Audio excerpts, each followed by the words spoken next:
Κιλκής Web TV. Αγαπητό Γιώργο,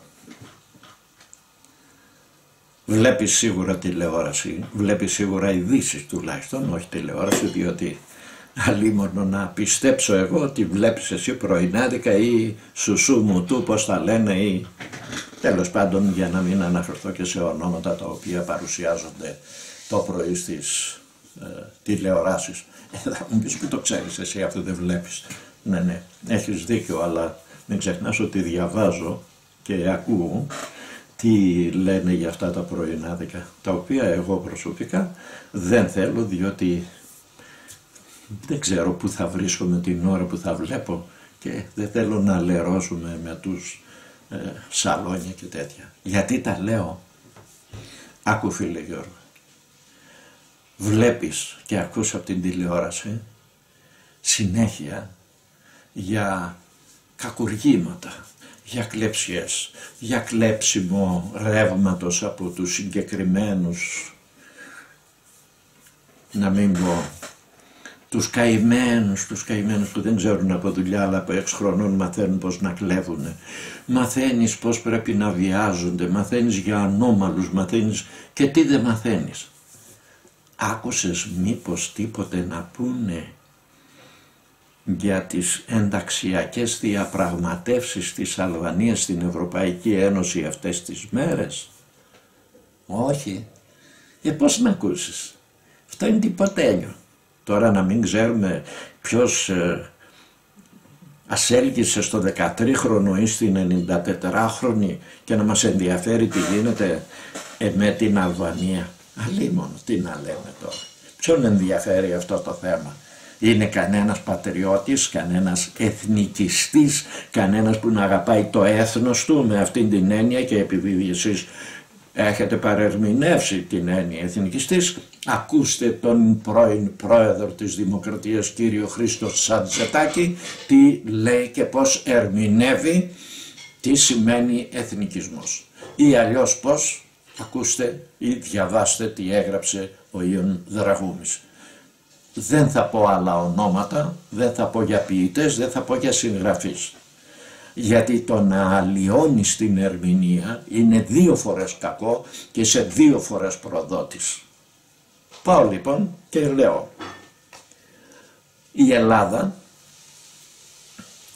σε περίπτωση που ενταχθεί η Αλβανία στην Ευρωπαϊκή Ένωση, θα σας πω το εξής.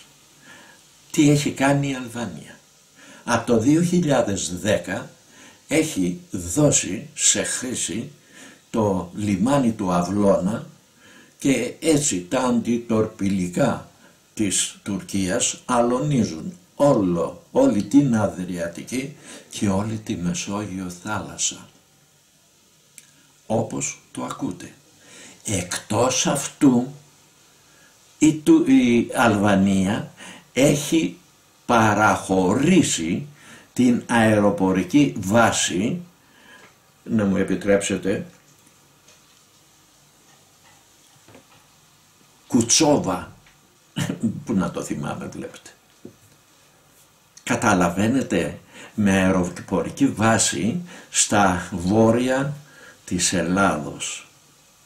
Από την άλλη, μην ξεχνάμε την στάση που κρατάει η Τουρκία για τη Θράκη και εννοεί ότι οι μουσουλμάνοι είναι Τούρκοι.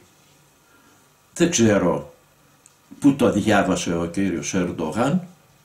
Εγώ βέβαια παραδέχομαι τον Ερντογάν που επιμένει, ίσως πει αύριο και εμείς οι Πόντιοι είμαστε Τούρκοι και οι Μικρασιάτες Τούρκοι και οι Θρακιώτες είναι Τούρκοι. Όλα μπορεί να τα πει ο κύριος Ερντογάν και καλά κάνει για το συμφέρον της χώρας του.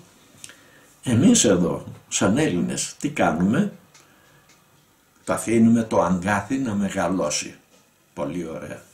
Και από την άλλη βοηθάει, προσέξτε, εμέσως τα Σκόπια, και έτσι έχουμε από πάνω μας Αλβανία, Σκόπια, να μας έχουν καριδωμένους. Και τι είπε ο κύριος Σόλτς? Ακούστε, ο κύριος Σόλτς έχει ταχθεί υπέρ της ένταξης της Αλβανίας στην Ευρωπαϊκή Ένωση, προσέξτε εδώ, ακόμη και με ειδική πλειοψηφία που θα παρακάμψει όχι μόνο τις ελληνικές αντιρρήσεις, αλλά ακόμα και να ασκηθεί βέτο από την Αθήνα. Βλέπετε ποιος είναι ο μεγάλος μας εχθρός. Όχι τόσο η Τουρκία όσο η Γερμανία. Η εξωτερική πολιτική της Γερμανίας είναι ο χειρότερος εχθρός της Ελλάδος και μετά έρχονται οι Τούρκοι. Διότι αυτοί, μην ξεχνάτε, τι κάνουν οι Γερμανοί να ενισχύσουν τις ένοπλες δυνάμεις τους, τι κάνουν οι Γερμανοί να ενισχύσουν την θαλάσσια δύναμή τους, τι κάνουν οι Γερμανοί εναντίον των Ελλήνων. Παρ' όλα αυτά δεν θα τα ακούσουμε σε κανένα κανάλι, θα αφήσουμε να περάσει και κάποια μέρα θα ακούσουμε μπήκε η Αλβανία και μπήκε και τα Σκόπια στην Ευρωπαϊκή Ένωση και τι χαρά θα κάνει, όχι ο ελληνικός λαός, ο κύριος Ερντογάν. Φανταστείτε τι κάνει τώρα ο Υπουργός Εθνικής Αμήνης. Εντάξει, μην γελάτε. Εντάξει, Γιώργος Γεραπετρίτης. Τώρα θα μου πείτε, ο άνθρωπος εντολές εκτελεί. Ό,τι του είπανε κάνει. Ποιοι του το είπανε?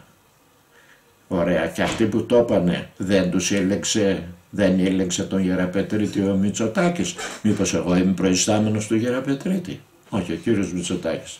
Άρα εσείς κύριοι που με ακούτε, μιλάω για τους πολιτικούς και πολιτικάντιδες και ντεμεκ, έχετε πει κάτι ή έχετε στείλει καμιά επιστολή στον κύριο Μητσοτάκη να προσέχει αυτό το θέμα? Αφήστε τους να μας πνίξουν, κύριε Μητσοτάκη. Στο δικό σας χέρι είναι, διότι κάνατε όλο το παίγνιο εκείνο με τον Μπελέρη, ντεμεκ και στο τέλος μας την έφεραν όμορφα και ωραία. Αγαπητέ φίλε Γιώργο και φίλοι Αγγελικοί, δυστυχώς θα ακούσετε για τον Λιγνάδη, πώς μου ήρθε το όνομά του, θα ακούσετε ξέρω εγώ για τον Χατζικώστα π.χ., θα ακούσετε για τον Άλφα, για τον Μίχο, για τον Έτσι, αλλά ποτέ δεν θα ακούσετε για την Αλβανία, για την δική μας εξωτερική πολιτική και για κάποιον κύριο Γεραπετρίτη που προήλθε από το γραφείο του Παπανδρέου. Καταλαβαίνετε τώρα τι λέω. Δυστυχώς, από τη μία η Ελλάδα ανήκει στους Έλληνες και από την άλλη η Γιώργο Γεραπετρίτη. Γεια σας.